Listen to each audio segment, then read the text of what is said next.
Estamos todavía en la primera clase, los antecedentes de la reforma. Vamos a continuar, que es breve lo que nos falta de esta parte, y vamos a comenzar con el segundo tema, después, es decir, seguidamente. Entonces vamos a orar y pedir a Dios por este tiempo. Padre, gracias por lo que ya nos has permitido enseñar, dialogar. Permite, Dios, que pueda ser claro a la mente, al corazón de cada vida aquí, Señor.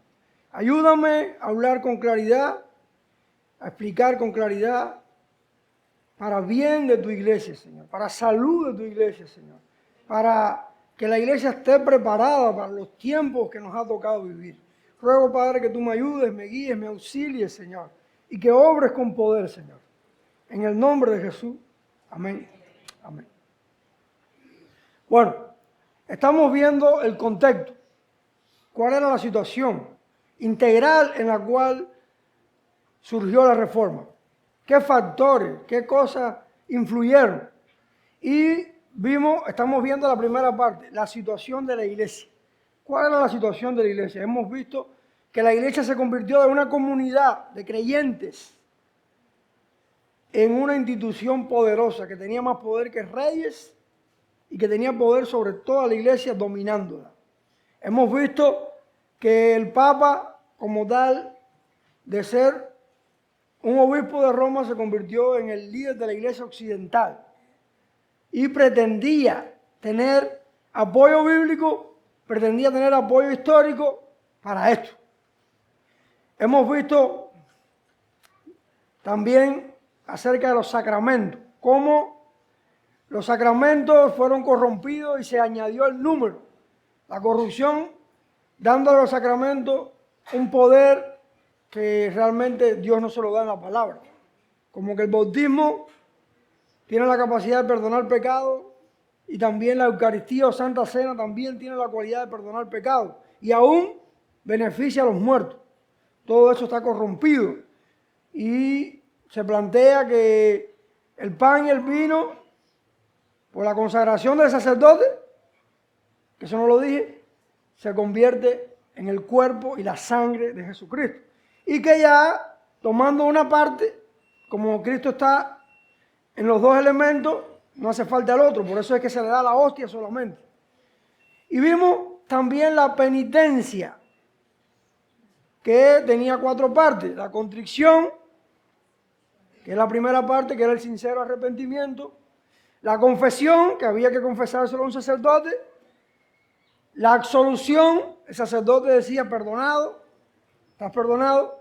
Y por último la penitencia, o la satisfacción, mejor dicho, la satisfacción, que aunque ya tenían el perdón, que no los condenaba eternamente, había que pagar penas temporales, había que cumplir con ciertas cosas para pagar temporalmente por el pecado.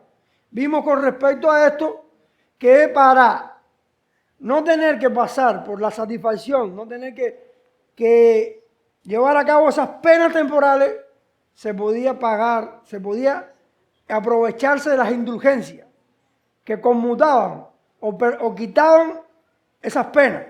Que las indulgencias vimos que se recibían por peregrinación a un lugar santo o la peregrinación armada a Jerusalén en la primera cruzada. Vimos también que al mirar reliquias santas, se creía que los que habían sido muy destacados en la iglesia, que se les llamaba santos, según ellos, sus huesos, sus ropas, sus cosas, tenían poder. Y entonces al mirar esa reliquia, también había indulgencia. Pero también, por último, si se pagaba plata, había indulgencia. Y las penas temporales eran eliminadas. Unido a esto vimos el tesoro de mérito. ¿Qué significa el tesoro de mérito? Que Jesús, la Virgen, los santos tenían más mérito de los que necesitaban para la salvación. Entonces les sobraba. Y había un tesoro de méritos almacenados en el cielo y que las llaves, ¿quién las tiene? El sucesor de Pedro, el Papa. Y entonces el Papa podía entonces usar esos méritos para dar indulgencia. Entonces, a raíz de eso, el Papa entonces vendía ¿qué? Indulgencias, daba indulgencias. Y en el tiempo de la Reforma, con el objetivo de obtener ganancias para construir la Capilla Sixtina, la Catedral de San Pedro y otra, el Papa envió personas para que vendieran indulgencias con el fin de construir. Y específicamente, la controversia de Lutero por las indulgencias fue las indulgencias que se estaban llevando a cabo en Alemania por un monje llamado John Tetzel para que la mitad de ese dinero se usara para la construcción de la capilla de la Catedral de San Pedro. Y la otra parte era para el arzobispo de ahí de Alemania, de una de las partes de Alemania. Ahora, vimos también que los papas tenían, bueno, unido a las indulgencias también, que las personas que no podían pagar sus penas temporales, no cumplían con todo lo que se les demandaba y morían, iban al purgatorio para pagar esas penas. Pero al pagar indulgencia a los vivos, se liberaba entonces ¿qué? La persona del purgatorio iba al cielo. Todo eso está detrás de la venta de indulgencia, que hizo que Lutero reaccionara y que desencadenó la Reforma. Eso fue como el punto provocador de la Reforma, ¿entiendes? Pero vimos también que los papas llegaron a pretender que tenían autoridad absoluta, autoridad sobre toda la iglesia y autoridad sobre todas las personas y todos los reinos e imperios. Y el que llegó al punto más culminante del papado fue Inocencio III, que decía que él estaba como mediador entre Dios y el hombre, que era superior al hombre pero inferior a Dios, y que tenía potestad y autoridad y la ejecutó. Él tuvo autoridad sobre reyes, sobre emperadores y tuvo bastante dominio. Pero después de eso, los siguientes papas decayeron. Hubo una decadencia del prestigio papal. Entre ellos ocurrió lo que se conoce como la cautividad babilónica, donde el papa empezó a estar en Francia, en Aviñón, se llama el lugar. Y allí el rey de Francia dominaba al papa y el papa servía a los intereses de Francia. Ni aún a los intereses de la iglesia ni de la jerarquía, sino a los intereses del rey de Francia. Con el objetivo de cambiar esto, el papa fue a Roma. En Roma entonces eligieron un papa, pero después los cardenales de Francia eligieron otro papa, 2 papas a la vez. Y para arreglar eso, en el concilio de Pisa en el 1409, se eligió un tercer papa y se depuso esto. Pero los 2 no aceptaron la deposición y por al menos 5 años habían 3 papas. Cosa que terminó en el concilio de Constanza en 1414. No me acuerdo si es 14 o 15. Bueno, en ese tiempo. Y allí, en ese concilio, se depusieron los 3 papas y se eligió otro papa. Y los 3 lo aceptaron, pero a la vez se planteó que los concilios tenían más autoridad que el papa. Pero cuando el papa fue elegido, abrogó eso y dijo, no, el papa es la autoridad. Y en ese concilio se condenó las enseñanzas de John Wycliffe, uno de los reformadores, de los proto-reformadores, y también de Juan Hus, que se condenó y se quemó en la hoguera. Eso fue en ese concilio. Ahora, vimos también acerca de la teología escolástica. La teología escolástica es la teología que es estática, que depende de la filosofía, que es una mezcla, una síntesis entre teología, filosofía, entre fe y razón, que finalmente lo que hizo fue hacer teología sobre lo que dijeron los padres de la iglesia, pero no sobre la Biblia. Y esta teología era una cosa difícil de entender, intelectualista, etc. Pero que dentro de esa misma teología hubo algunas luces, como los nominalistas, que decían que la escritura era la autoridad y no las tradiciones de la iglesia, que decían que el Papa no tenía autoridad espiritual sobre la iglesia ni autoridad de dominar la iglesia. Que uno de los representantes de esta forma de pensar era Guillermo Kant, y Lutero fue influenciado por esta forma de pensar. Ahora, en este tiempo vamos a ver ahora la piedad. La piedad es la forma de expresar la fe en la vida práctica. En ese tiempo los monasterios eran como el patrón que la gente seguía. Pero en este periodo, en general, en vez de enfatizarse la vida con Dios, la vida íntima, espiritual, se enfatizaban los aspectos externos de la religión. ¿Por qué? Porque se dependía de los sacramentos, del ritual, en vez de depender de la relación con Dios, pero era el ritual lo que conectaba con Dios. Según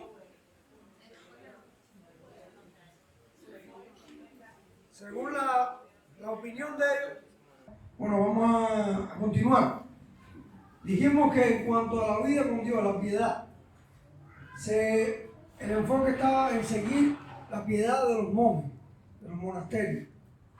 Y se enfatizaba lo externo, lo ritual. Pero además de eso, la vida con Dios estaba mezclada, combinada con mucha superstición, con mucho interés malsano en el diablo, en los demonios, y con mucha preocupación constante y enfoque en la muerte. Era una etapa oscura, donde mucha superstición, mucho enfoque en el diablo y mucho enfoque en la muerte. Es claro, porque las personas no estaban seguras de la salvación, Cristo no era predicado, no se veía el remedio, solamente se hablaba de las demandas, el cumplir y de todo lo que la iglesia pedía. Entonces, se enfatizaba lo externo. Ahora, mucho interés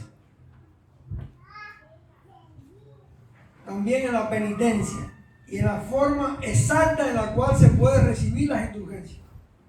Eso era algo que las personas procuraban tenerlo claro, porque era la manera en que se liberaban. Entonces, había mucho interés y preocupación por saber exactamente cómo obtener las indulgencias para librarse de las penas temporales. También fue un tiempo de aumento de las peregrinaciones. Las personas iban a los llamados santuarios, donde se encontraban las reliquias de un santo o de varios santos. Y el solo mirar tales reliquias era suficiente para obtener indulgencia por muchas penas temporales y cancelarle años del purgatorio. En la iglesia de Wittenberg, era la iglesia donde Lutero estaba, que lo vamos a ver. Pero el príncipe de Sajonia, que era la región donde estaba Wittenberg, el príncipe que dominaba, se llamaba Federico y le decían Federico el Sabio. Él era uno de los que tenía una gran colección de reliquias y cada día la iba aumentando. Bueno, en el año 1509, las indulgencias por mirar la reliquia que él tenía un valor de 1443 años librado del purgatorio. Pero ya para el 20 tenía como 1.000.000 de años librado del purgatorio porque tenía muchas más reliquias. Pero ¿cuál era el negocio del príncipe? No, él no miraba la reliquia gratis. Había que pagar. Pero ¿saben qué? Este príncipe, cuando vinieron vendiendo indulgencias, no dejó que la gente entrara, ¿no?, en Sajonia, porque le quitaban el negocio. Entonces, los creyentes de la iglesia de Wittenberg, donde Lutero estaba, el vendedor de indulgencias, Texas, no fue a la región, pero estuvo cerca. Y la gente, al enterarse, viendo que esas indulgencias eran mejores que que la que tenía el príncipe, iban allí y con un papel decían, tiene ya todos los pecados, porque era una indulgencia plenaria, que perdonaba completamente. Iban allí, le daban, pagaban y le daban el certificado de que ya. Entonces, pero había en este tiempo peregrinaciones a santuarios de santos para mirar reliquias y obtener indulgencias.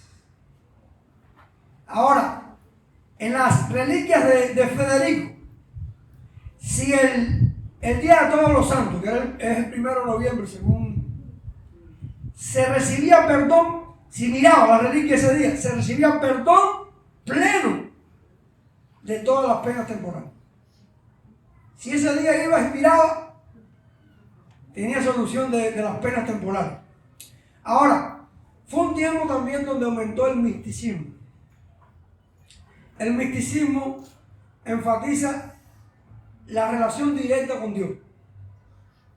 Pero el misticismo muchas veces no toma en cuenta la escritura. Y en ese caso menos aún porque no se predicaba. Entonces las personas llegaban a unas locuras en su relación con Dios. Buscaban esa relación, buscaban la intimidad, pero sin conocer a Dios. Esto le llevaba a degenerar. Hoy hay movimientos similares a esto. Similares a esto que buscan una relación experimental con Dios, pero no toman en cuenta la escritura. No regulan esa relación por la escritura. Entonces el misticismo tiene un elemento positivo, énfasis en la relación, en la intimidad, pero tiene un elemento negativo, que si no es juzgado, regulado por la escritura, degenera. Y en ese tiempo algunos místicos creían en el panteísmo. ¿Qué significa esto? Creían que todo es Dios. Todo es Dios. La mesa es Dios, esto es Dios, la computadora es Dios, yo soy Dios, todo es Dios. Porque al no seguir la palabra de Dios, degeneraron. Este era la piedad de ese tiempo, la forma de relacionarse con Dios, de buscar, porque no había escritura. Y cuando no hay escritura, las personas buscan caminos humanos.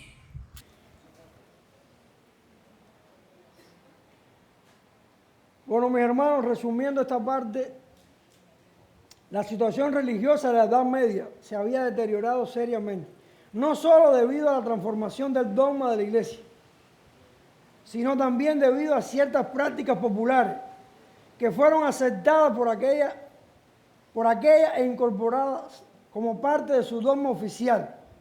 Prácticas como la Mariología, la adoración a María, y la intercesión de los santos. Todo eso fueron prácticas populares. No empezaron enseñadas por la iglesia, sino que la gente. Pero después la iglesia los aceptó como parte de su dogma.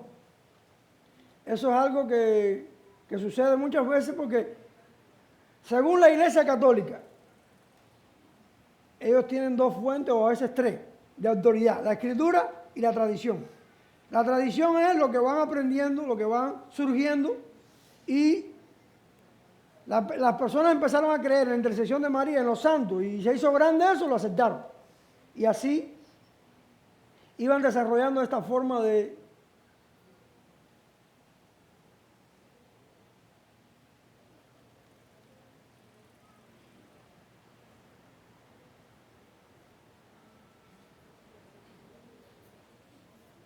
ahora, hermano,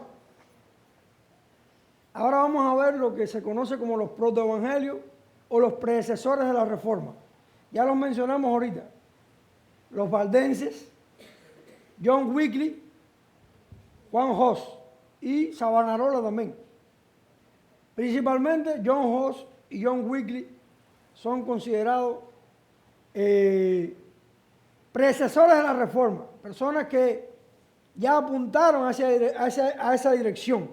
Ahora, los valdenses enfatizaban las prácticas de la pobreza, la predicación laica, la predicación, no tenían que ser sacerdotes para predicar, la lectura e interpretación de los creyentes de la Biblia. Ellos defendían esto. Fueron por un tiempo aceptados, pero después fueron perseguidos y excomulgados de la Iglesia Católica. Se les persiguió. Ellos surgieron en Francia, más o menos por el siglo XII. Por lo tanto, los valdenses se organizaron fuera de la Iglesia de Roma. ¿Sí? Ya fue un movimiento que se separó, pero estuvo todo el tiempo huyendo, perseguido. Y vivían en las montañas, porque tuvieron que vivir huyendo. Algunos de estos valdenses se unieron con los husitas. Los husitas fueron los seguidores de Hus. Y finalmente, cuando llegó la reforma, ellos se unieron a los reformadores, porque vieron en la reforma que había mucha unidad en lo que creían los reformadores y lo que creían ellos. Ahora, John Wycliffe fue un erudito inglés. Erudito significa un estudioso, alguien capaz en el estudio.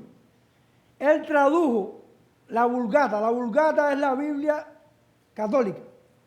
Es la Biblia en latín que Jerónimo, siglo IV y V, Jerónimo tradujo del hebreo y del griego, o no sé si era la Septuaginta, tradujo al latín. Y la traducción de Jerónimo se llamó la Vulgata, o la Vulgata latina. Y John Wycliffe tradujo la Vulgata, es decir, del latín al inglés. Él con un equipo de traductores, que posteriormente los reformadores traducen, pero no del latín, sino de los idiomas originales, del hebreo y del griego. Pero bueno, él procuró, deseó que la palabra de Dios estuviera ¿en qué? En el lenguaje del pueblo. Ya eso era parte también de lo que defendieron los reformadores. Él aceptó la Biblia como la norma de fe, como que es el fundamento, la guía. Pero en aquel tiempo esa no era la norma. La norma era que la iglesia era la que decía lo que había que creer. Él aceptó que Cristo era la cabeza de la iglesia. ¿Y no quién? Y no el Papa. Él rechazó el purgatorio, rechazó la transustanciación, rechazó las indulgencias, rechazó la autoridad del Papa, rechazó el poder terrenal del clero, ¿sí? De los sacerdotes, de los papas, y rechazó la necesidad de un sacerdote para interceder por los laicos. ¿Sí? Cuando nosotros vemos esto se parece bastante a lo que dijo Lutero, a lo que dijo Calvino, a lo que dijo Zwingli. Pero ¿qué pasó? Como dijimos, en el tiempo de él las condiciones no estaban preparadas. En el tiempo de él los factores no contribuyeron y no era el tiempo de Dios. Pero en cuanto a su persona, él también fue un reformador. Lo que no tuvo el impacto que tuvo posteriormente la reforma. Él fue condenado por el Papa y lo querían quemar, pero fue protegido por los nobles ingleses que estaban en guerra contra Francia. John Wycliffe vivió en el tiempo de la cautividad babilónica y el Papa estaba en Francia. Y Francia estaba en guerra con Inglaterra. Y entonces los ingleses, los nobles, no cedieron y no le dieron al Papa a Wycliffe. No lo dejaron, lo cuidaron, lo protegieron.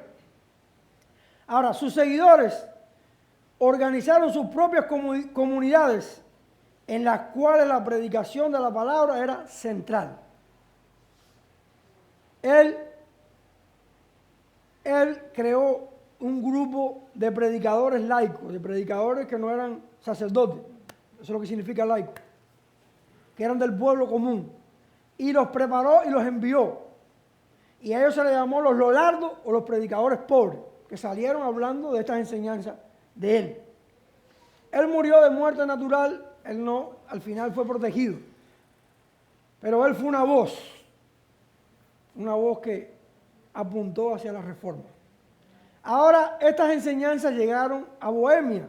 Y en Bohemia, John Hus o Juan Hus defendió ideas semejantes a las de Wycliffe. Él enfatizaba la piedad y la pureza personal, la Biblia como la autoridad, la predicación, enfatizaba la predicación y enfatizaba a Cristo como la cabeza de la iglesia. Criticaba la veneración de imagen, las peregrinaciones supersticiosas, los milagros falsos, la corrupción de los sacerdotes, la negación de la copa a los laicos. ¿Recuerdan eso? ¿Qué decían la teología católica de la Eucaristía? Que el cuerpo y la sangre de Cristo estaban en los dos elementos. Con un solo elemento era suficiente. Y daban el pan. Él defendía que los creyentes, según la Biblia, se les debía dar la copa, el vino y el pan. Y también rechazó la venta de indulgencias.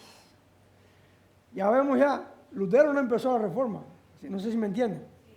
Ya ellos fueron reformadores, pero no tuvo las mismas proporciones, el mismo impacto. Es importante entender eso. Él fue condenado como hereje en el concilio de Constanza, ya lo hemos dicho, quemado en la pira, en la hoguera, y fue traicionado por el emperador Segismundo, que le había dado un salvoconducto, pero al final, por miedo al Papa, por miedo a la Iglesia, por miedo a la jerarquía católica, y eso habla de su autoridad terrenal, él cedió. Pero ¿saben qué?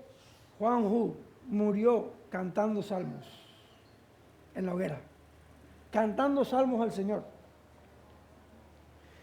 Su condenación provocó una guerra en Bohemia que duró 15 años, porque las personas en ese tiempo veían, es que el Estado y la Iglesia estaban tan unidos que pelear por sus ideas era normal en ese tiempo. Ahora, posteriormente, Lutero, es decir, no Lutero, los descendientes de Lutero, los luteranos, conectaron con husitas, que se le llamaron los hermanos moravos. Los hermanos moravos, eso fue una comunidad que se unió a los luteranos y que fue de muy gran impacto en la misión. Ellos fueron descendientes de Hus. Ahora, Jerónimo Savonarola fue un predicador dominico que intentó hacer reforma en la iglesia y en el Estado. Él predicaba en Florencia, Italia, y él predicaba contra el Papa de su tiempo. El Papa de su tiempo era Alejandro IV, creo. Pero bueno, su nombre, y eso sí lo han escuchado en la historia, es Rodrigo Borgia. Rodrigo Borgia. Y Savonarola habló en contra de la corrupción, en contra de la maldad de este hombre. Y este hombre, con su autoridad papal, lo llevó a la hoguera también y murió en la hoguera. ¿Estos fueron qué? Algunas luces, algunas personas que apuntaron hacia la reforma. Ahora, la reforma que promovía Savonarola era más bien de índole moral. Era una reforma más bien de la moralidad, no tanto doctrinal. Pero Hus y Wycliffe sí apuntaban hacia la verdad, hacia la doctrina. Él fue excomulgado, arrestado, condenado por sedición y herejía, torturado y colgado y quemado. Ese fue el fin de Savonarola. Esos fueron lo que se le conoce como proto-reformadores o predecesores de la reforma. Son estas personas. Ahora, ya aquí con esto estamos concluyendo ya el primer punto. Hemos abundado bastante en él, pero es un área no muy conocida. O mejor dicho, No hemos terminado esta clase porque estamos en la primera parte de la situación de la iglesia, pero las otras partes son más rápidas. Otro movimiento que influyó, otro factor que influyó en el tiempo de la Reforma fue el Renacimiento. ¿Qué era el Renacimiento? Era un movimiento cultural que se extendió por alrededor de 300 años, 1300 al 1600. ¿Y qué planteaba el Renacimiento? Era un avivamiento de la cultura, de las artes, de la literatura, de la filosofía, de la arquitectura y de la investigación científica e histórica. Era un regresar a las fuentes. En este caso, el Renacimiento surgió en Italia. Y no era un regreso a las fuentes de la Biblia, era un regreso a las fuentes clásicas. Las fuentes clásicas eran la literatura y filosofía greco-romana. Era un regreso a los filósofos, era un regreso a la literatura de los griegos y romanos. Pero ¿qué pasó? Que junto con eso, junto con ello, surgió el movimiento humanista. Que el movimiento humanista era parte del Renacimiento. ¿Qué planteaba este movimiento? Planteaba que el hombre, sí, el valor del hombre, el valor del ser humano, porque anteriormente la teología de la Iglesia Católica Romana hacía un énfasis en Dios, hacía un énfasis en Dios sin la verdad, pero en Dios. Y el hombre estaba totalmente anulado y minimizado. Ahora, estas personas reaccionaron ante eso, pero reaccionaron también mal, porque hicieron un énfasis en el hombre desmedido. Y en ese tiempo es donde son todas esas pinturas desnudas, eso es el énfasis en el hombre, en el cuerpo, en todas esas cosas. Porque el humanismo resaltó al hombre, pero sin la verdad. Ahora, dentro del movimiento humanista, que dentro de sus preceptos era volver ¿a dónde? A la fuente. Hubieron algunos humanistas que se les llamó humanistas cristianos. ¿Por qué? Porque ellos no dejaron de considerar a Dios, no dejaron de considerar la verdad, y en vez de enfatizar el regreso a la filosofía y la literatura clásica, plantearon el regreso ¿a dónde? A la Biblia, pero a los idiomas ¿qué? Originales, al griego y al hebreo. Y allí en ese tiempo uno de los humanistas cristianos se llamó Erasmo de Rotterdam. Y Erasmo de Rotterdam, ¿qué hizo? Él publicó un Nuevo Testamento griego. En ese tiempo, la Biblia que tenían los sacerdotes, porque el pueblo no la tenía, era en latín. Ya era una traducción. Pero Erasmo de Rotterdam, en el 1516, publicó un Nuevo Testamento en griego, que después fue usado por Lutero para traducir el Nuevo Testamento al alemán. Entonces, el humanismo cristiano buscaba ¿qué? Regresar a la fuente, regresar a la Biblia, regresar a los padres de la iglesia para aprender en su propio idioma lo que ellos decían, todas estas cosas. Entonces, el Renacimiento era un avivamiento de las artes, la literatura, la investigación. Y dentro del Renacimiento, el humanismo era un regreso a las fuentes. Y el humanismo secular, que se desarrolló en Italia principalmente, enfatizó el valor del hombre sin tomar en cuenta a Dios. Pero el humanismo cristiano tomó principios del humanismo en cuanto a ir a la fuente, en cuanto a estudiar, investigar, cuestionar. Fue allí a los idiomas ¿qué? Originales.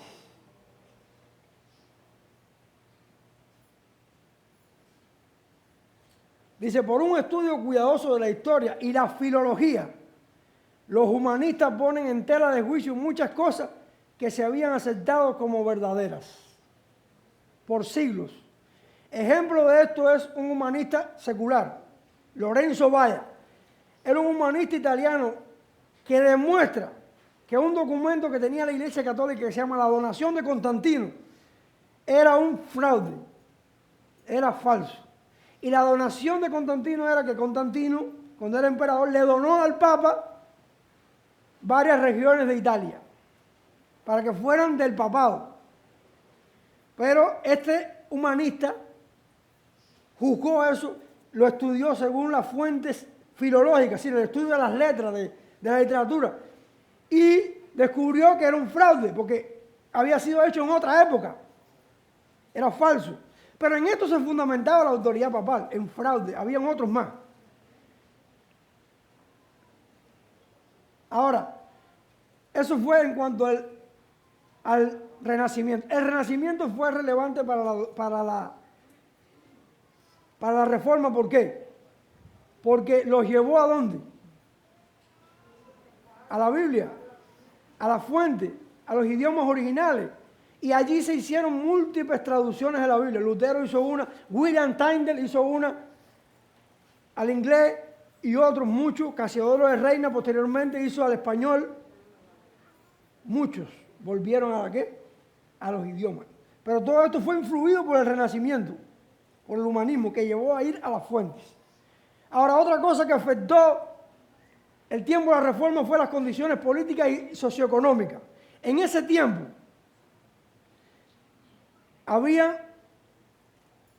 estaba lo que era el imperio, el Sacro Imperio Germano, se llamaba así. Que este imperio comenzó en el año 800, cuando el Papa coronó a Carlomagno, en el año 800. Ahora, este reino primero tenía su centro en Francia, pero después se trasladó a Alemania. Y en el siglo XVI, este imperio incluía Alemania, Suiza y el norte de Italia y otros territorios donde la autoridad del emperador no quedaba claramente definida. La unidad y la fuerza del imperio había sufrido rivalidad entre los príncipes territoriales y el emperador en ese tiempo. Ahora, en ese tiempo, ¿cómo era el imperio? El imperio donde Alemania era parte, donde el norte de África era parte, donde Suiza era parte. Habían 7 príncipes electores. En ese tiempo el emperador no era por descendencia en Alemania, sino que el emperador era elegido. Habían 7 príncipes que eran electores, que es decir, tenían un voto. Y si salían 4, ya era ese el emperador. Y coincidentemente, el príncipe Federico de Sajonia, donde Lutero vivía, era uno de los electores. Y esto fue relevante, ¿por qué? Porque cuando se murió el emperador que había en medio de la controversia con Lutero, cuando murió, había que elegir a otro. Y el candidato era Carlos I de España, el rey de España. Y este rey quería no tener problema con Federico de Sajonia, que era el príncipe más influyente. Y por eso no tocó a Lutero.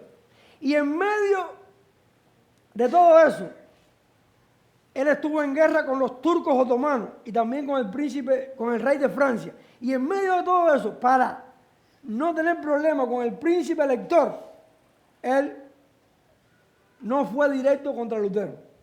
Es decir, las condiciones políticas fueron también relevantes para la Reforma.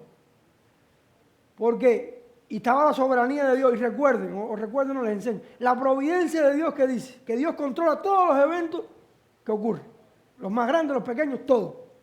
Pero Dios usa las acciones de los hombres. Y eso se llama la concurrencia. Dios gobierna, pero Dios usa las acciones. Y entonces, Dios cuidó a Lutero, preservó a Lutero, pero usó ¿qué? Las condiciones políticas, la situación política. Ahora, de estos 7 príncipes electores, ¿saben qué? 3 de ellos eran arzobispos. Estaba el obispo, pero el arzobispo era que tenía dominio sobre varios obispados en ese tiempo. Y el arzobispo era un príncipe secular que tenía dominio sobre una región, habían 3. Ahí vemos la Iglesia Católica cómo estaba corrompida y desviada totalmente. Ahora, ¿cómo funcionaba el Imperio Romano? Estaban estos príncipes electores, pero había un parlamento, o dieta, así se llama, parlamento o dieta, donde estaban los príncipes electores y otros príncipes de otros lugares más pequeños. Y ellos conformaban el parlamento. Y ante este parlamento, en el año 1521 es donde Lutero se presenta. Que lo vamos a ver ahorita. Ahora, en ese tiempo, el nacionalismo se fue desarrollando. ¿El nacionalismo qué era? Antes había el imperio dominaba sobre las naciones, pero se fueron separando naciones y desarrollándose. Y España emergió como una nación. Francia emergió como una nación. Inglaterra. Por lo menos estas tres se fortalecieron en su nacionalismo. Y en las otras había un nacionalismo incipiente. Y esto fue importante. ¿Por qué? Porque Wycliffe, por ejemplo, fue liberado por el nacionalismo. Porque los nobles ingleses no dejaron que el Papa interfiriera. Y eso es nacionalismo. El nacionalismo también fue un elemento que Dios usó, porque los príncipes alemanes en general apoyaron la reforma. Y esto es importante que lo entendamos. En este tiempo el nacionalismo también fue una causa. Ahora, en todo esto, la reforma coincidió ¿con qué? Con el cambio del régimen feudal al régimen capitalista. Antes los nobles y los campesinos eran las clases, pero después empezaron a surgir la clase burguesa o la clase donde estaban los comerciantes, los fabricantes de cosas. Todo esto se fue desarrollando y las ciudades empezaron a tener más fuerza. Todo esto se desarrolló. ¿Y qué pasó? Que los campesinos se sintieron más desprotegidos y más explotados. Y por eso en ese tiempo hubo muchas revueltas campesinas. Sí, todo esto, mis hermanos, tiene que ver con el contexto. En este contexto había una necesidad de reforma, una necesidad de cambio. Y en medio de esa necesidad de cambio, Dios levantó primeramente a un hombre llamado Martín Lutero. Entonces, vamos entonces a entrar en el estudio de Martín Lutero. Ya hemos visto las condiciones que imperaban en esa época. En la medida que abundemos sobre él, vamos a ver cómo conecta lo que hemos visto con su vida, con su obra. Ahora, Martín Lutero nació el 10 de noviembre de 1483 en un pueblo llamado Eisleben. Sí. No, Sunny, no pase la diapositiva porque no están, eso no. Déjala en la portada nomás.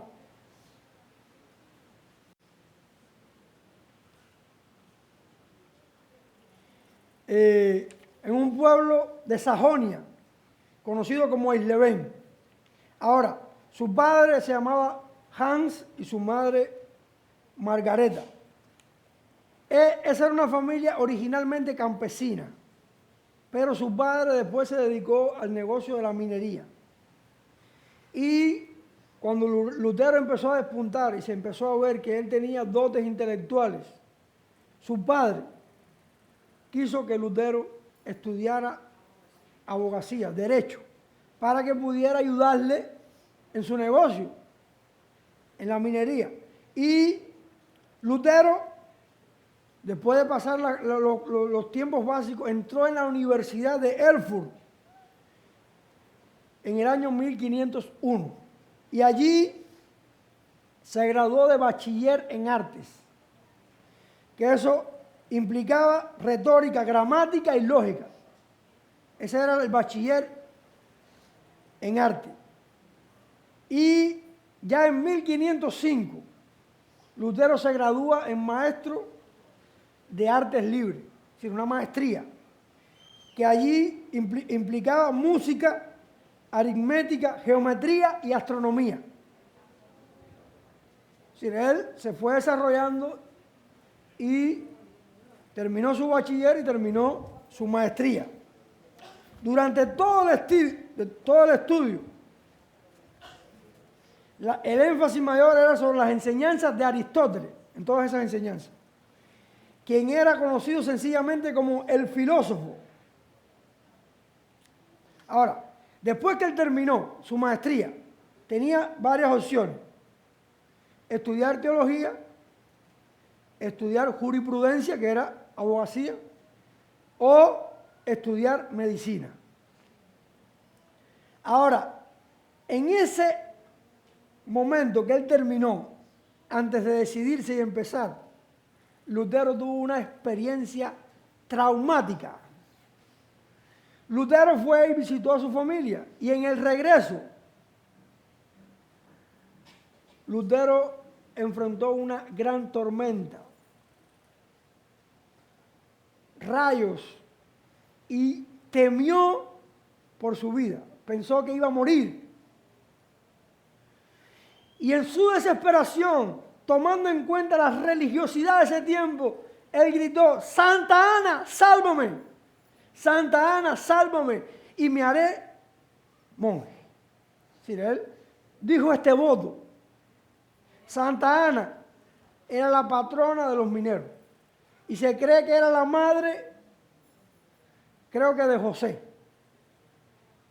o de María, no me acuerdo bien, de José o de María, el padre o la madre de Jesús. Ahora, era la patrona de los mineros, la que cuidaba a los mineros. ¿Y el padre de Lutero qué era?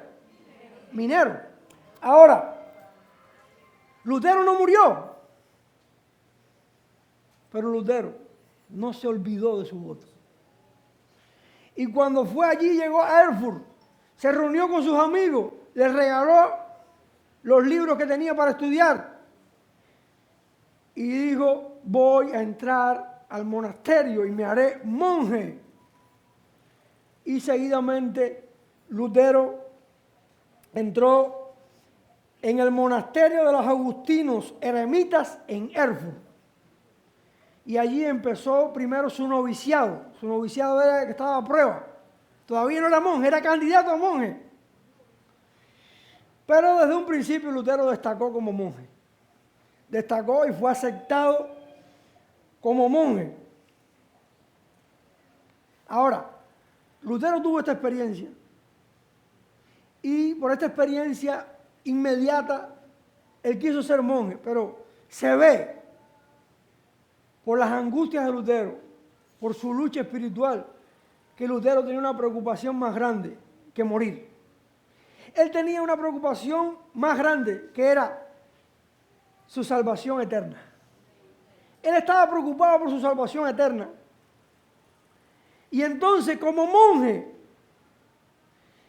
él usó todos los medios, todos los recursos que decía la iglesia, que decían sus superiores, para él encontrar la salvación y encontrar la paz con Dios. Él dice que si hubo un monje, dice él, si hubo un monje que merecía el cielo por su dedicación, él era un monje impecable, como monje. No había otro como él. ¿Y saben qué? ¿Saben qué hacía Lutero? Él, recuerden que parte de la penitencia que era la confesión, ¿no es así? Y en la confesión, él estaba alrededor de 6 horas o más confesando. Y hay veces que después de 6 horas regresaba, porque no se encontraba seguro de haber confesado todos los pecados. Porque en él había una gran sensibilidad. Y él, como pocos, vio su gran pecaminosidad. Y se dio cuenta que Dios es santo y justo y no acepta a los pecadores. Él estaba en extrema desesperación, en extrema angustia. No había paz en su alma, no había descanso. Un monje impecable era alguien que los demás monjes le tenían respeto, pero a la vez le molestaba porque le ponía el estándar muy alto. Y entonces Lutero vivió en una gran angustia. en un gran desespero. Ahora, en medio de eso, uno de los líderes le pidió que hiciera un viaje a Roma. Un viaje a Roma en 1510 para tratar un asunto de los agustinos, ¿sí?, de la orden del monasterio donde él estaba. Y él fue a Roma, pensando en Roma encontrar el lugar sagrado, el sucesor de Pedro, encontrar el lugar más espiritual. Y que allí a lo mejor él encontraba, ¿qué? Paz y bien para su alma. Pero ¿saben qué, hermano? Lutero salió de allí decepcionado con Roma, porque él vio la corrupción que había allí. Él vio, por ejemplo, él iba a confesarse y los sacerdotes la apuraban porque tenía que atender a otro. Él vio cómo los sacerdotes tenían relaciones con prostitutas. Él vio el negocio que había allí tan grande y él se decepcionó. Hubo una decepción en su corazón. Pero no solo eso. Él fue también a pagar indulgencia por un abuelo. Y las indulgencias eran subiendo unas escaleras, que eran las escaleras santas, dice, donde Jesús subió antes de... Y él fue subiendo y en cada escalón tenía que hacer, no sé si decir un Padre Nuestro o algo. Pero cuando él llegó arriba, él se preguntó, ¿tendrá validez esto? ¿Será verdad que esto? Y entonces empezó a tener, ¿qué? Dudas, luchas y dudas. Ahora, hermano, Lutero, aunque angustiado, aunque sin paz, era un intelectual, era un capaz, era un erudito, era una gente de una capacidad extraordinaria y muy dedicado a sus estudios, a todo. Y los dirigentes, entre ellos John Staupitz, ¿qué vieron en él? Alguien que podía ser un buen maestro. Y entonces, Staupitz, que era uno de los líderes de los agustinos, le recomendó ir para Wittenberg, para la Universidad de Wittenberg, y ser allí uno de los profesores de la universidad. Y también en 1512 es hecho supervisor de varios monasterios de los agustinos, de 11 monasterios. ¿Sí? Él, aunque desesperado, aunque angustiado, aunque sin paz, era alguien dedicado, alguien con conocimiento.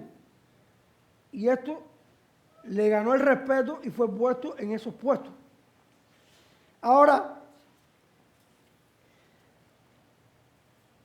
él también, para enseñar teología y Biblia en la universidad, él, cuando llegó a la universidad, él enseñó otras materias.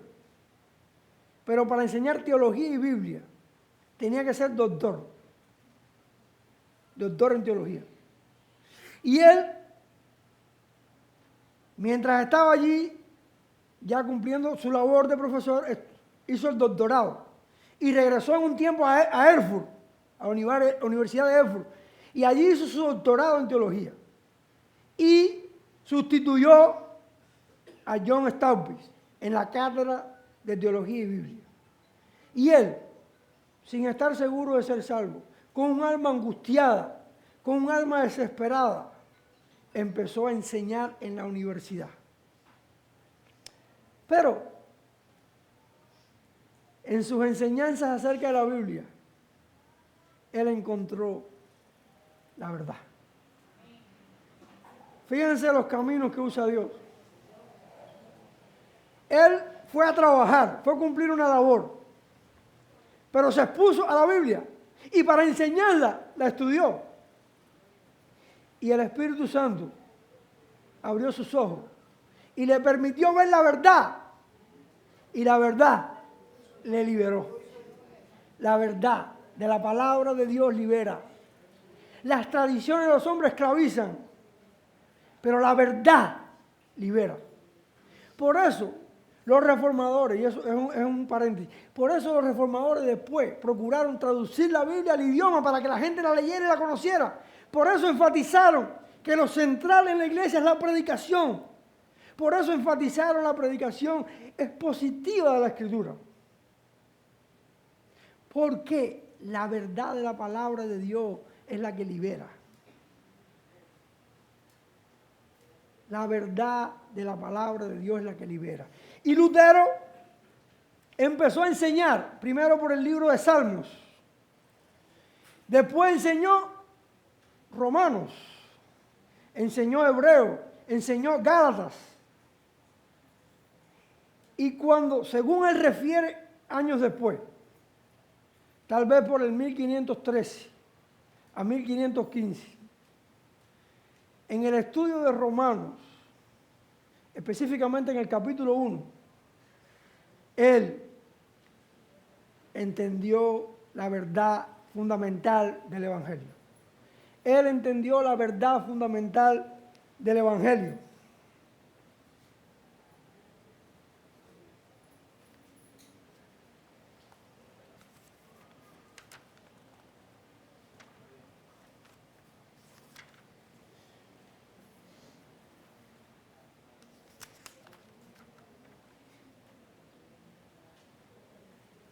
Ahora, antes de él entender esa verdad, él tuvo varias influencias que lo condicionaron a eso. Una fue, él fue influenciado por el nominalismo. ¿Qué decía el nominalismo? Que la Biblia es la que tiene la autoridad, no la tradición. Que el Papa no es la cabeza de la iglesia. Ahora, él fue influenciado por las obras también de Agustín, porque ¿de qué monasterio era él? Del monasterio de los agustinos. Y los agustinos eran seguidores de Agustín, de Hipona. Y Agustín de Hipona, aunque tuvo muchos errores, él enfatizaba en la gracia de Dios. En la salvación era por la gracia, por el favor de Dios. Y Lutero estudió a Agustín. Lutero se puso a los nominalistas, pero sobre todo Lutero se puso ¿a qué? A la Biblia, a la palabra de Dios. Y en medio de su estudio de la palabra de Dios, Lutero entendió la verdad que más necesitamos entender. La verdad del Evangelio. La verdad del Evangelio. Esa, decía Lutero, que es la doctrina fundamental. Si esa verdad cae, todas las demás doctrinas caen. Dice Lutero. Lutero después, ya más entrado en años, él escribió sobre esa experiencia y dice: me sentí acuciado por un deseo extraño de conocer a Pablo en la carta a los romanos. Mi dificultad estribaba entonces no en la entraña, sino en una sola palabra que se halla en el capítulo 1. La justicia de Dios está revelada en el Evangelio. Odiaba la expresión justicia divina, que siempre había aceptado siguiendo el uso y costumbre de todos los doctores en un sentido filosófico, de la llamada justicia formal y altiva, en virtud de la cual Dios es justo y castiga a los pecadores injustos. Si él entendió que justicia de Dios ahí era la justicia que castiga a los pecadores injustos, porque Dios es justo. Y esa es una sección de justicia. Dios es justo y como justo castiga a los pecadores injustos. Pero en Romanos 1:17, justicia de Dios no significaba eso. Pero él no lo había entendido. Y hasta que no lo entendió, él odiaba, dice la frase, justicia de Dios. Porque, ¿qué hacía la frase esa? Lo hundía más. Lo condenaba más. Porque él sabía que era ¿qué? Injusto. Que era un pecador.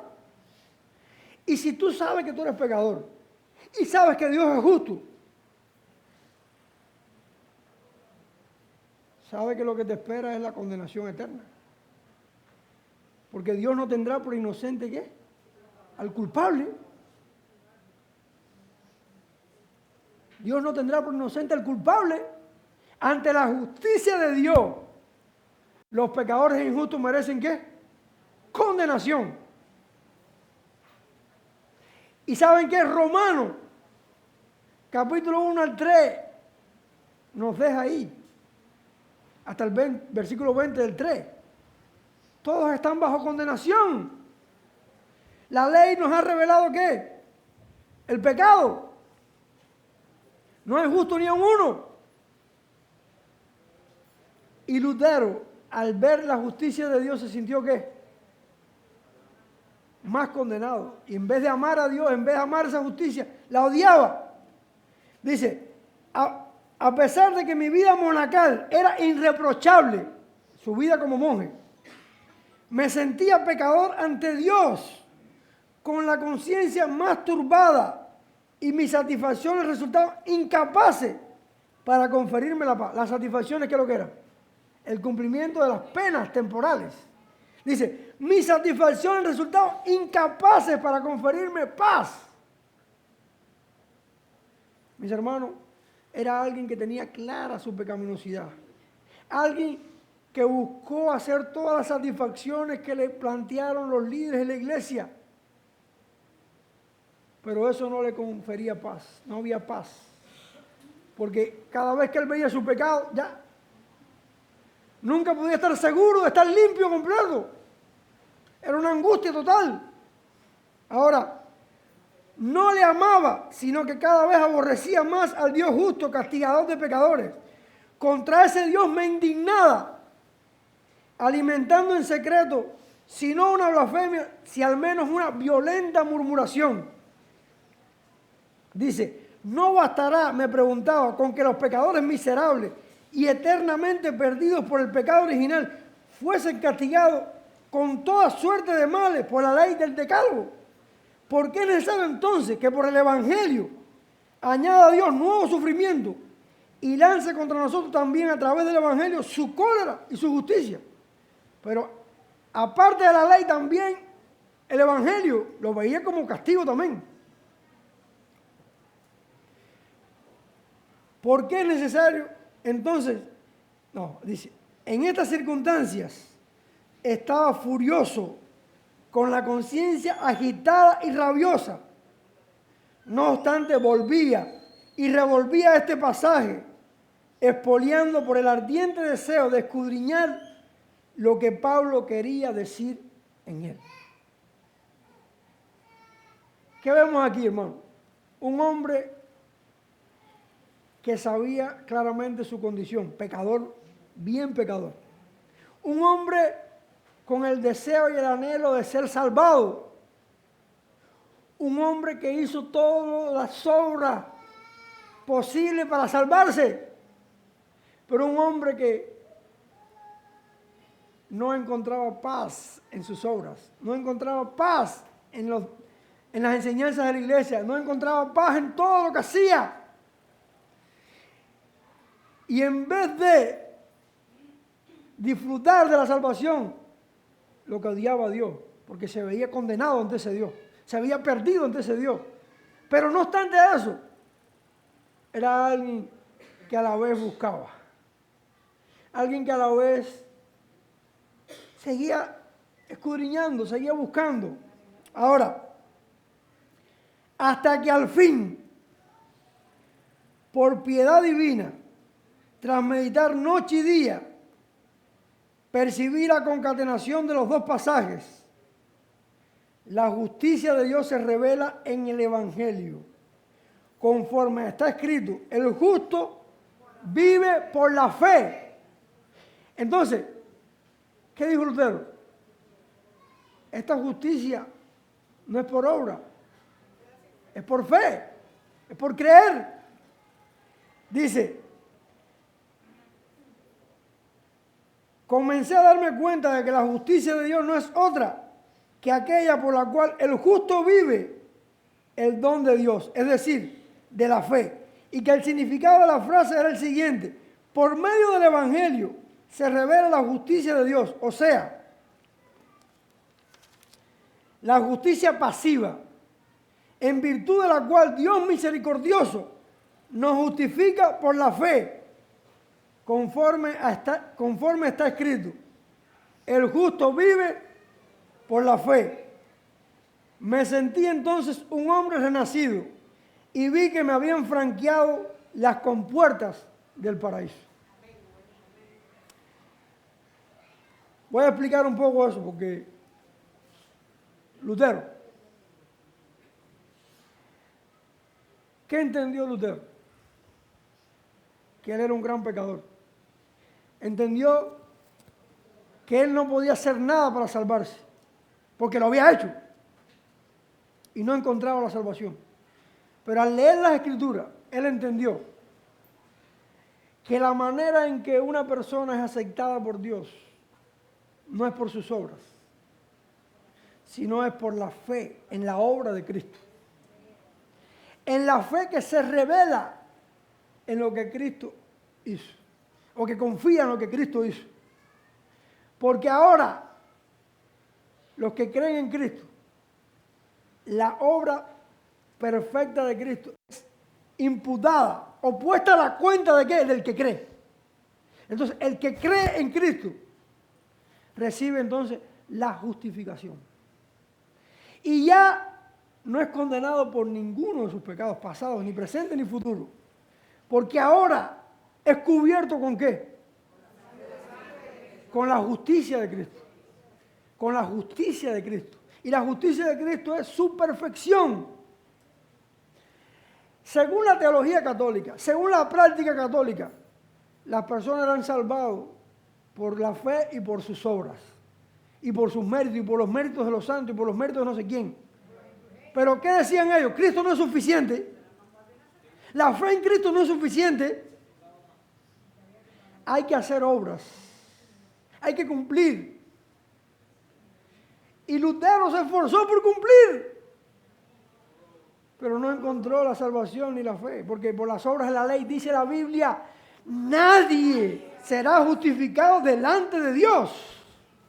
Sino que es por la fe que el hombre es justificado. En él es justificado todo aquel que cree. Entonces, cuando Lutero vio que gracias a Cristo, él es perdonado de todos sus pecados y le es dada una justicia pasiva. Una justicia pasiva es que no la ganó él, sino que la recibe, y es la de Cristo.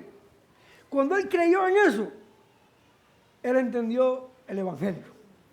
Y el Evangelio es que el que cree en Cristo tiene perdón de sus pecados y tiene aceptación completa y definitiva ante Dios. Y cuando él entendió eso, dice, las puertas del paraíso se me franquearon, se me abrieron. Y la paz, el gozo, la fuerza, la alegría vino a la vida de Lutero. Vino a la vida de Lutero por la verdad del Evangelio que encontró en las Escrituras.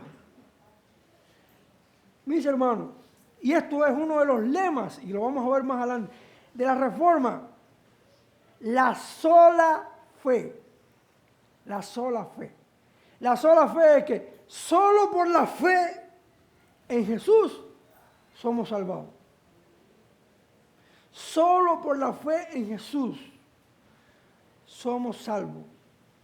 No por obras, no por la iglesia, no por nada, sino por la fe en Jesús.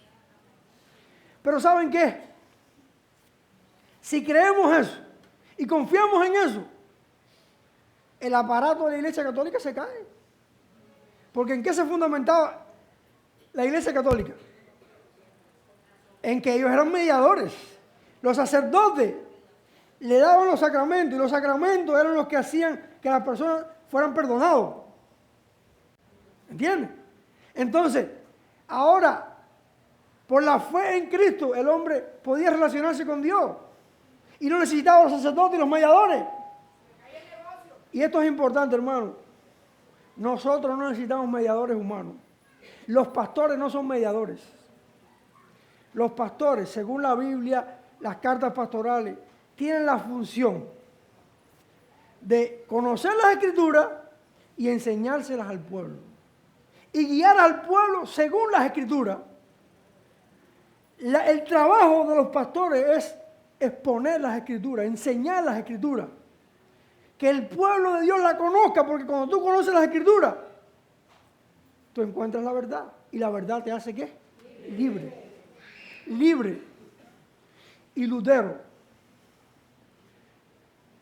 en medio de la corrupción, por providencia, por soberanía de Dios, al estudiar las Escrituras para enseñarlas, en su lucha personal con ella, conoció la verdad del Evangelio.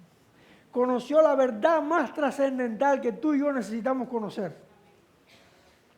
Porque puede ser que no conozcamos otras cosas, pero si conocemos y creemos esta verdad, somos salvos.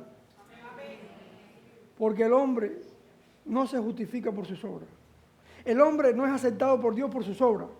El hombre es aceptado por Dios cuando se arrepiente y cree en la obra perfecta y completa y definitiva de Jesucristo. Y una vez que cree, esa justicia de Cristo le va a guardar de perecer eternamente. Esa es la fe del Evangelio. El hombre es aceptado por Dios solo por la fe, no por obras. Solo por la fe en Jesucristo. Y esa es otra sola de la reforma. Solo Cristo. Solo Cristo. ¿Qué significa eso? La suficiencia de Cristo. ¿Qué significa la suficiencia de Cristo? Que su muerte en la cruz y su vida perfecta y su resurrección, su ascensión, su intercesión, toda su obra, es suficiente para ganar nuestra salvación. No necesitamos a María. Escuchen esto. No necesitamos a María. No necesitamos los santos. No necesitamos a ningún hombre. No necesitamos nuestras obras. Cristo solo es suficiente para ganar completamente nuestra salvación.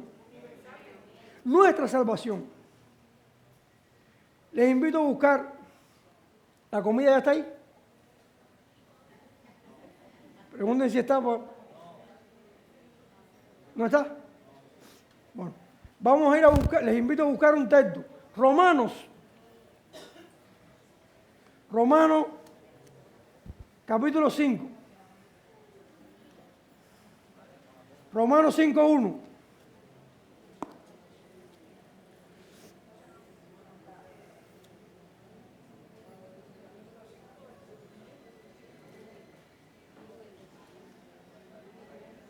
Ya lo tienen, dice. Romanos 5:1 dice. Justificados pues, ¿qué dice? Por la fe. Tenemos paz para con Dios. ¿Qué dice? Por medio de Jesucristo, nuestro Señor. ¿De qué manera tenemos paz con Dios? Por medio de la fe en Jesucristo. Por medio de la fe en Jesucristo. Y eso fue lo que experimentó Lutero. Paz con Dios por medio de la fe en Jesucristo. Ahora yo te pregunto, ¿en qué tú confías? ¿De qué tú dependes? ¿De tus obras? ¿De tu religiosidad? ¿De tu bautismo? ¿De tus ritos? ¿O realmente has visto tu maldad extrema? ¿Has reconocido tu pecado? ¿Y has creído que Jesucristo es Dios hecho hombre que vino y vivió perfectamente y murió en una cruz para llevar todos tus pecados? Fue sepultado y resucitó. Y que eso es suficiente para salvarte. Si crees eso, has sido justificado para con Dios. Si crees eso, tienes paz para con Dios. Ahora, si tienes paz para con Dios y estás agradecido y contento con eso, tú debes cada día buscar conocerlo, cada día entenderlo y cada día honrarlo más, porque para eso te salvó. Pero hermanos míos, esto fue lo que encontró Lutero. Y esta doctrina él la vio como el artículo principal de la fe. ¿Por qué? También fue por su propia experiencia. Yo les voy a leer algunas cosas que hizo Lutero antes de llegar a conocer el Evangelio.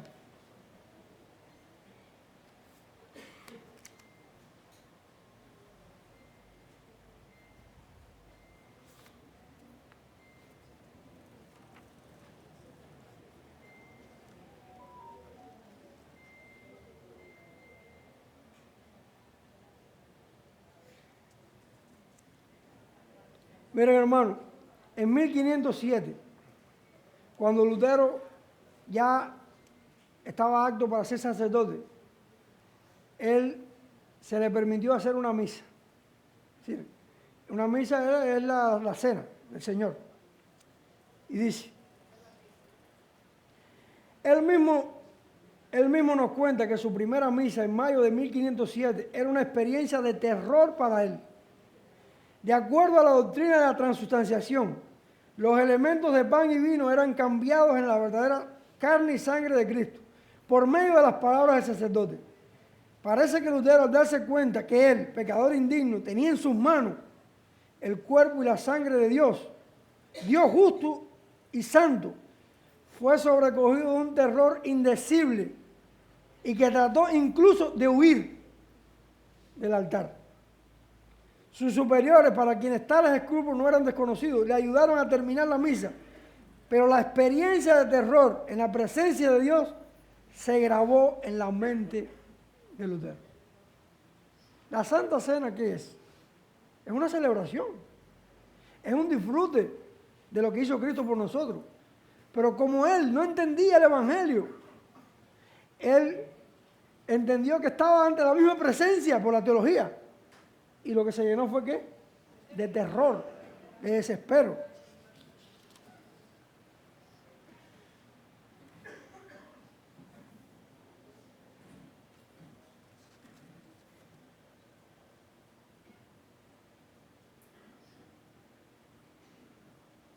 Dice, Lutero se confesaba con ardor hasta gastar a veces más de 5 horas en la confesión.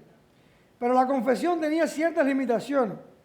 Para que fuera válida, uno necesitaba contrición. Contrición habla de verdadero arrepentimiento. Es decir, un arrepentimiento sincero. Lutero no estaba seguro si realmente era contrito o si venía a confesarse apenas por su temor al infierno. Él no estaba seguro que su contrición era sincera, verdadera.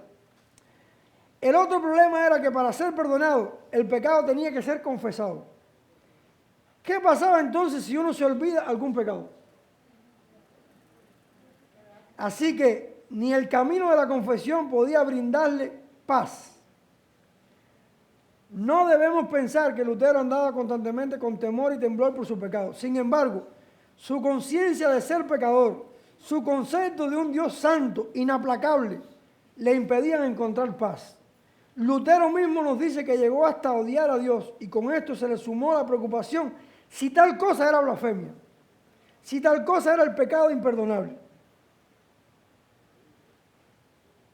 La reforma se debe en gran parte al hecho de que Lutero no se podía contentar con hundirse en el trabajo para así olvidar sus pecados y al hecho de que no encontró, como lo hizo por ejemplo otra gente, técnicas espirituales para cubrir. No. Él se vio pecador, él se vio perdido, él se vio sin paz.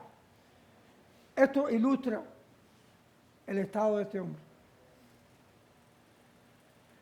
Pero la verdad que hizo transformó su vida.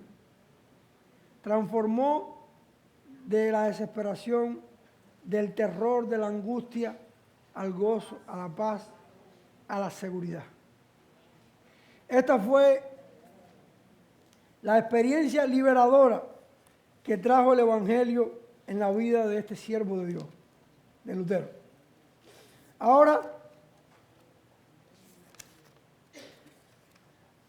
Lutero empezó a enseñar eso de manera sencilla, de manera normal. Los descubrimientos que iba haciendo los iba enseñando en la Universidad de Wittenberg y también en la iglesia, porque era profesor en la universidad y era pastor o o sacerdote de la iglesia, y empezó a enseñar poco a poco. Pero en medio de su enseñanza ocurrió la venta de las indulgencias. La venta de las indulgencias. El monje John Tetzel empezó a vender las indulgencias. Indulgencias plenarias quiere decir que la que la compraba tenía perdón de todas las penas temporales. Era librado de toda satisfacción por las penas temporales. Era librado de años en el purgatorio. Y entonces empezó a venderlo. Pero bueno, como dije, el príncipe Federico de Sajonia no permitió que entrara a los terrenos de Sajonia. Pero las personas, viendo que era una ganga, que era algo maravilloso, ya tenía el perdón completo. Y ya, voy a vivir como quiera. Entonces, fueron allí a donde estaba este monje, a los diferentes lugares donde estaba. Y pagaban y recibían su indulgencia. Lutero empezó en su trabajo pastoral a ver personas que se emborrachaban y hacían todo tipo de maldades y decían, no, yo no tengo problema, ya todos mis pecados fueron perdonados, mira, y le enseñaban la indulgencia. Y ante eso, Lutero reaccionó. No que Lutero entendía que las indulgencias eran totalmente falsas todavía. No era que él estaba en contra del Papa, todavía él no llegó a eso. ¿Qué entendió él? Que se estaba dañando la vida espiritual de la gente. Al decirle que por comprar eso ya tenía perdón. Y que podían, y la gente vivía como quiera. ¿Entiendes? Entonces, él, el 31 de octubre o el día antes, escribió lo que se conoce como las 95 tesis de Lutero, que son 95 frases, ideas acerca del tema de las indulgencias. Ahora, él lo escribió en idioma latín, no en alemán. Y lo escribió no para que el pueblo lo conociera, lo escribió para un debate académico con otros estudiosos. Y lo puso en la puerta del castillo de Wittenberg, en la puerta de la iglesia del castillo de Wittenberg. Lo puso ahí. Y ese era el muro de anuncio, donde se ponían los anuncios de lo que se iba a hacer, y ahí estaban las tesis, ¿para qué? Para reunirse y debatir. Debatir acerca de las indulgencias. Ahora, ¿qué pasó? Que personas sin el consentimiento de Lutero, sin ser orientados por Lutero,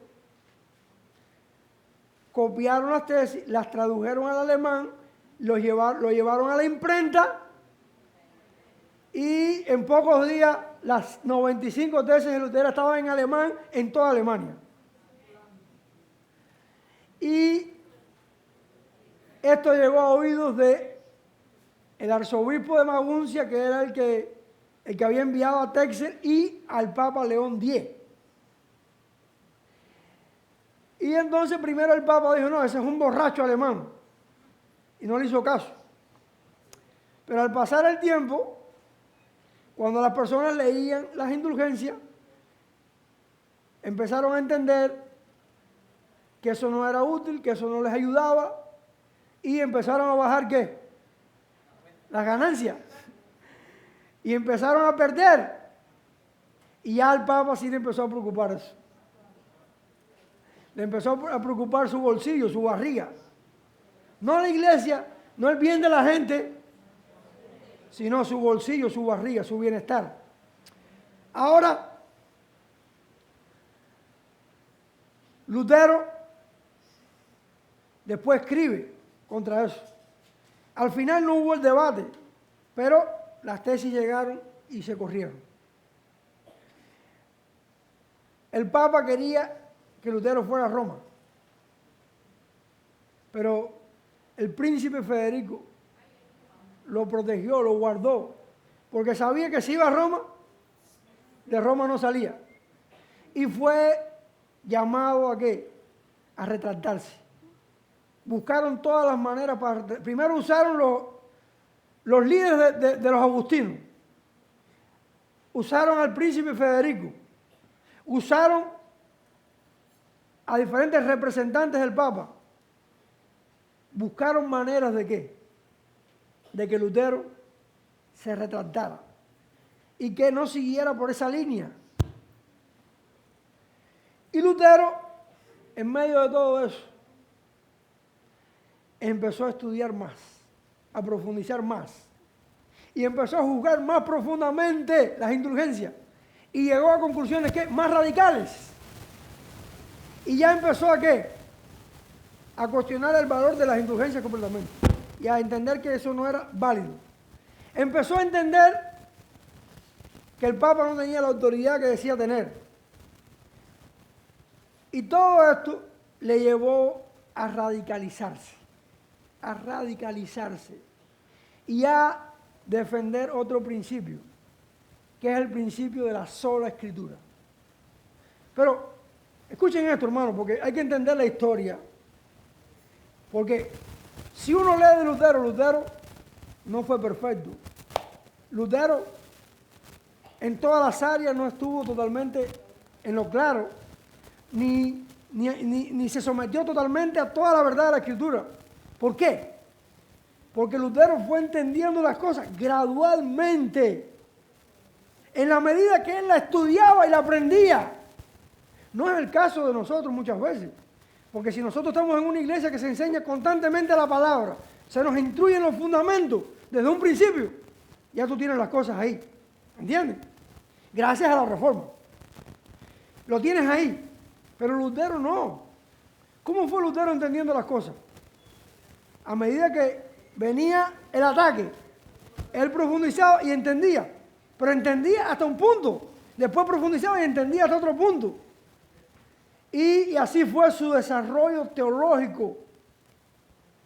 Pero fue un proceso. No fue algo ya hecho completo. Ahora, Lutero fue llamado a diferentes debates.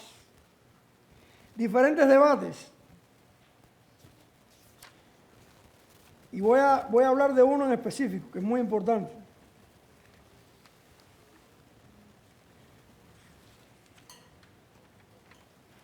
Que fue el debate con Juan Eck.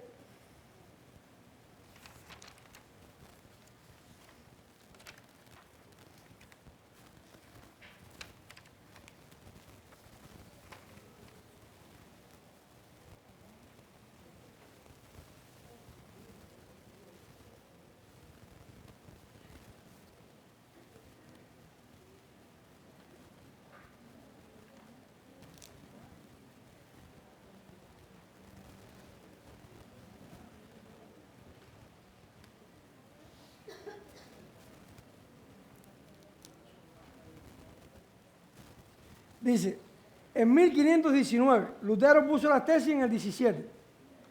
Él tuvo varios debates con diferentes personas. Uno fue con el cardenal Cayetano.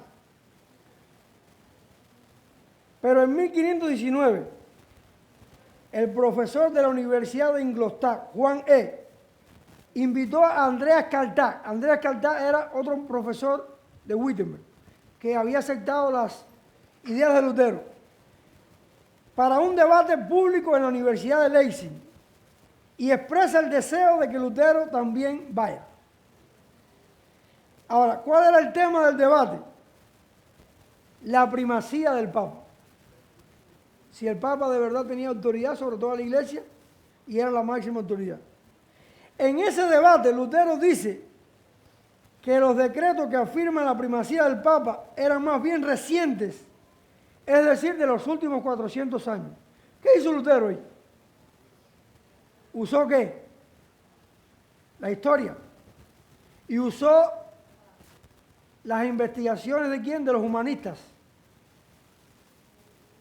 Y dice, no, esa idea de que el Papa está por encima de todo es de hace 400 años.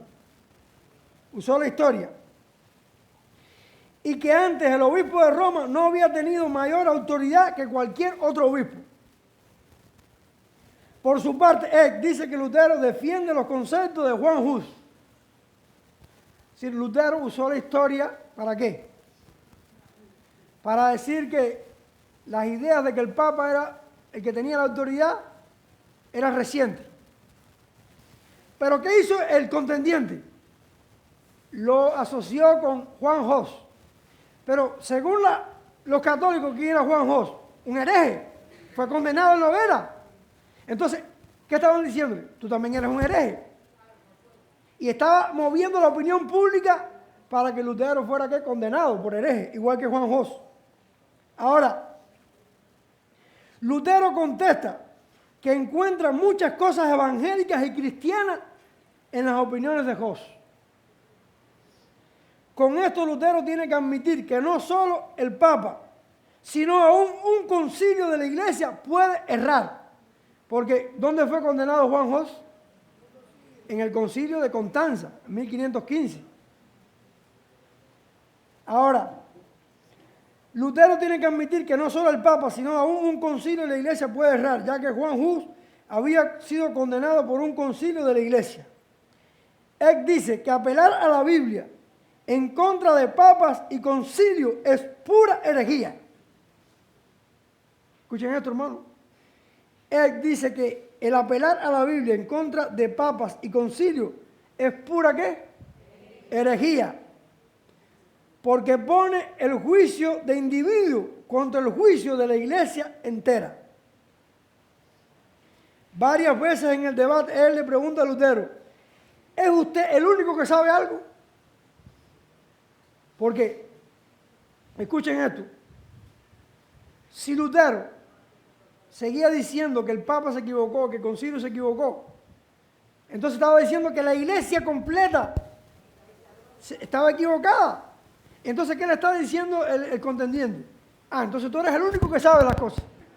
Tú eres el único que estás en la verdad. Toda la iglesia está equivocada. Y eso es un peso fuerte. Y Lutero luchó con eso. Pero, ¿qué le ayudó a Lutero? Las Escrituras. ¿Y qué nos dice eso, hermano? Un solo hombre con las Escrituras está más del lado de la verdad que miles de iglesias y miles de personas. Porque la verdad está en las Escrituras. Y la iglesia debe fundamentarse en las Escrituras. ¿Pero qué se creía en aquel tiempo? Que la iglesia era la que autorizaba las Escrituras. No que la Escritura fundamentaba a la iglesia. Entonces, él le decía, ¿es usted el único que sabe? Con excepción de usted, toda la iglesia yerra.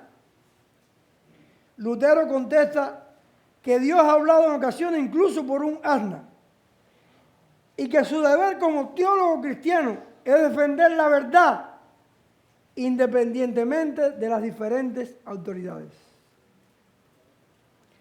Otra vez vemos que el conflicto y el debate sirven para aclarar más y más la posición de Lutero. Su teología se desarrolla bajo la presión de los eventos, aunque los fundamentos de la justificación por la fe y la autoridad de las Escrituras no cambian. Lo que les dije, hermano, ¿cómo se desarrolló la teología de Lutero? En la medida que tuvo que enfrentar retos. Primero, él enfrentó el reto de su lucha espiritual. Las Escrituras le abrieron los ojos. Después enfrentó el reto de las indulgencias. Las Escrituras le guiaron. Pero después enfrentó el reto del ataque en contra de ¿qué? De que él estaba en lo correcto y el Papa y los concilios estaban equivocados. ¿Y dónde encontró? En la palabra, en la Escritura. Pero fue un desarrollo gradual en medio de la batalla. Entonces, hermano, para juzgar a Lutero, tenemos que juzgarlo de dos formas. Una, de acuerdo a su contexto. Y hay que tener misericordia con algunas cosas que hizo Lutero. Por eso. Pero tenemos que juzgarlo según las Escrituras. Y no guiarnos por Lutero, donde él se desvía, sino guiarnos por las Escrituras. Y eso debemos hacer con cada pastor, con cada líder, con cada maestro. Mientras vaya por las Escrituras, le seguimos. Cuando se desvía de las Escrituras, le corregimos. Pero no seguimos su camino. Mis hermanos, gracias a la Reforma, el laico, el común del pueblo, tiene acceso a la verdad. Y eso te hace beneficiar, te hace que tengas un beneficio, un privilegio. Pero que tengas las Escrituras te hace también responsable. Porque teniendo las Escrituras te pueden guiar a ver el error, la desviación que puede estar cometiendo tu pastor, tu líder, tu iglesia, tu denominación. Y si tu pastor, tu líder, tu iglesia, tu denominación están cometiendo cosas que no son conformes a las Escrituras, tú no tienes que someterte a ellas. Porque como dijo Lutero, más adelante en Word dijo, mi conciencia es cautiva de la palabra de Dios. Nuestra conciencia debe estar cautiva a la palabra y debemos ser cuidadosos de someternos a otra autoridad por encima de la palabra. Las autoridades que debemos someternos son las autoridades que se someten a la palabra. Porque las autoridades que no se someten a la palabra y nos guían, nos van a guiar a la corrupción. Nos van a guiar a lugares donde Dios no quiere que vayamos. A lugares que van a traer mal para nuestras vidas. Las Escrituras, hermano.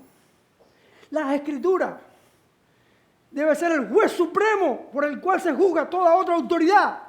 Ya sea papas, ya sea obispos, arzobispos, ya sea pastores, líderes, llamados apóstoles falsos de estos tiempos, cualquiera que sean, deben ser juzgados por las Escrituras. Y esto, mis hermanos, es uno de los principios fundamentales de la Reforma. Sola Escritura. Sola Escritura. Y sola Escritura fue lo que llevó a Lutero a oponerse a la supremacía más grande de aquel tiempo, que era el Papa, al emperador. Porque las Escrituras es la verdad que hace libre, es la verdad de Dios.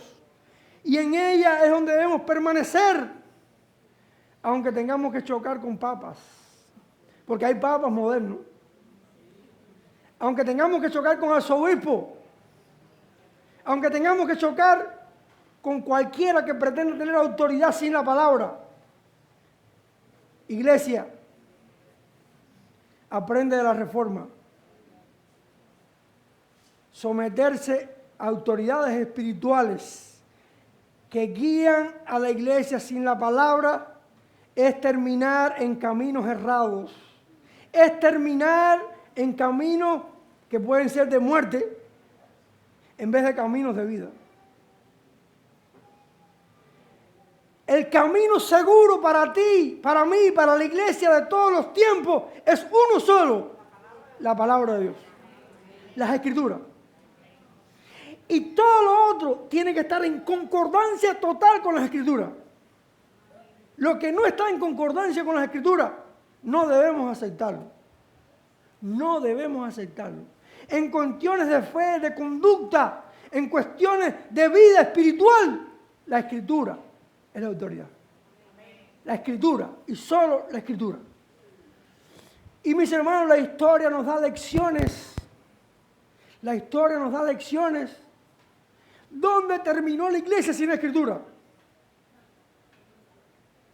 En las cruzadas. Eso no lo digo, las cruzadas. Una locura total. La Inquisición. El poder terrenal tiránico y corrupto del Papa. La dependencia de sacramento. La dependencia de cuanto obra humana. Todo eso llevó ¿qué? El someterse a autoridades sin la Escritura. Y que un hombre sincero, un hombre que buscaba a Dios, lo llevó a la desesperación total. Pero ese hombre, sin el consejo, sin la guía de la Escritura, sin la guía del Papa, sin la guía de la iglesia, solo con la Escritura, encontró la verdad. Y no solo encontró la verdad, encontró el valor, encontró la valentía, la firmeza para defender la verdad y para estar dispuesto a morir por la verdad. Porque la verdad nos hace libres, nos hace valientes, nos hace personas que rompen con los moldes. Mis hermanos, la verdad libera. Y esto es un testimonio de la Reforma. Un monje, un hombre con la verdad impactó una nación, impactó toda Europa. Un hombre con la verdad. Hoy, la iglesia del Señor Jesucristo necesita luteros que en medio de la lucha busquen ir a la Escritura y juzgar todo por la Escritura. Que en el proceso no va a ser perfecto. Ok, Lutero no lo fue, Zwingli no lo fue, Calvino no lo fue, nadie lo ha sido. Pero el deseo, la pasión de un líder de Dios es lo que dice 2 de Timoteo 2:15. Procura presentarte a Dios aprobado, como obrero que no tiene de qué avergonzarse, que usa bien o rectamente la palabra de verdad.